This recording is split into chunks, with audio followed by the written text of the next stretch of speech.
So today I want to talk with you all about self-love. And this is one of my favorite topics to talk about with women. So make sure that you set aside a little less than 10 minutes right now to listen in. Today we're going to be covering why so many women struggle with self-love and how to begin building confidence and self-worth at any stage of life. Also, how practicing self-love helps you stop negative self-talk, trust your intuition, and rely less on outside approval. And also 5 simple self-love practices you can start today to support your personal growth, your emotional well-being, and daily self-care. But first, I want to make sure and put this out there to all of the women listening. Self-love is not selfish. It's necessary. So many women I talk to struggle with practicing self-love. And this is something that you may not have been taught when you were younger and may now be wondering how in the world to go about loving yourself.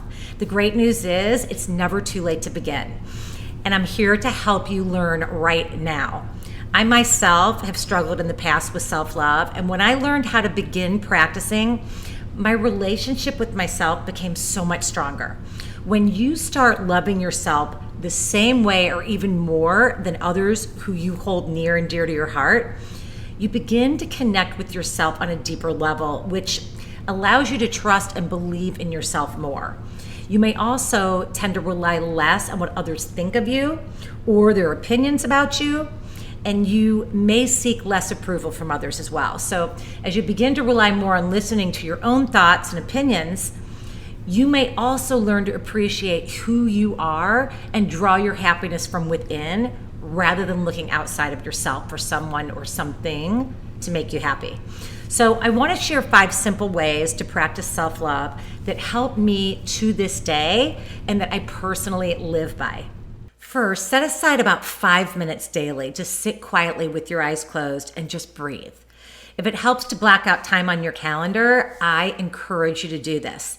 Think about it. Say you're awake for roughly 14 hours a day. That's 840 minutes every single day that you have.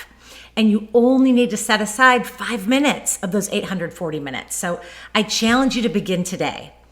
Second, get clear on what truly brings you joy, and then go do it.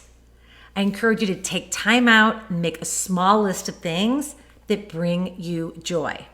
A few of my favorite things are doing jigsaw puzzles, going on walks while listening to an audiobook, and watching documentaries. These are just a few things that fill me up and bring me joy. And the clearer you are on what truly brings you joy and what nurtures your soul, the more you'll continue to step into the practice of daily self-care, which really helps your overall well-being. Third, listen to and honor your gut instincts. I know you've most likely heard the saying, go with your gut or listen to your gut, and I truly believe in this. I've raised my daughters to practice listening to that quiet voice inside of them, and I believe that this voice is like an internal GPS system that is guiding each of us through life. It's that sick feeling or even that fluttery feeling that you may get that is your gut instinct trying to guide you. And your gut instincts may be guiding you towards something positive or away from something negative. The key is to tune in and listen. There are times I've been guided by my instincts when no one else around me understood or agreed with my actions, but I've learned to rely on them. So know that even when you may get a gut feeling about something, not everyone may be on the same page as you, and that's okay. Just remember to stay true to yourself. Fourth, practice talking to yourself with kind words. This one was a tough one for me to learn. When I started noticing my negative self-talk, I could not believe what I was saying to myself. I have an episode where I teach you how to stop negative self-talk at lorilandercoaching.com/self-talk. And I'll also put the link to this episode in the notes below. But once you begin to practice talking to yourself kindly, it does get easier.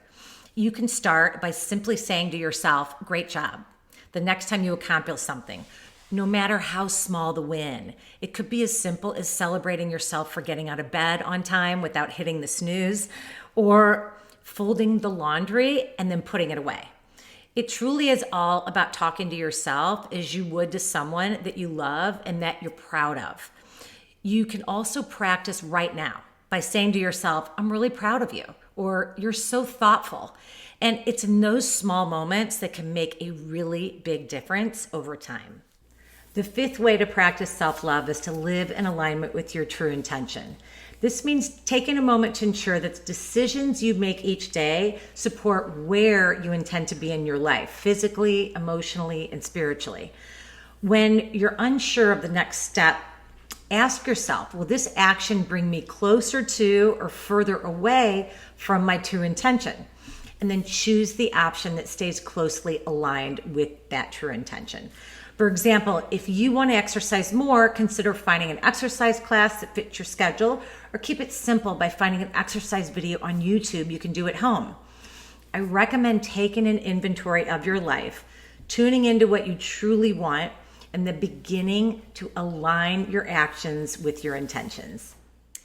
Practicing self-love daily is one of the most important gifts that you can give to yourself. And I encourage you to challenge yourself today and begin doing at least one of the practices that I've mentioned. Then I would love to hear from you, either in the comments below or feel free to email me at lori@lorilandercoaching.com and let me know the positive impact that you've experienced. Wishing you a wonderful week ahead.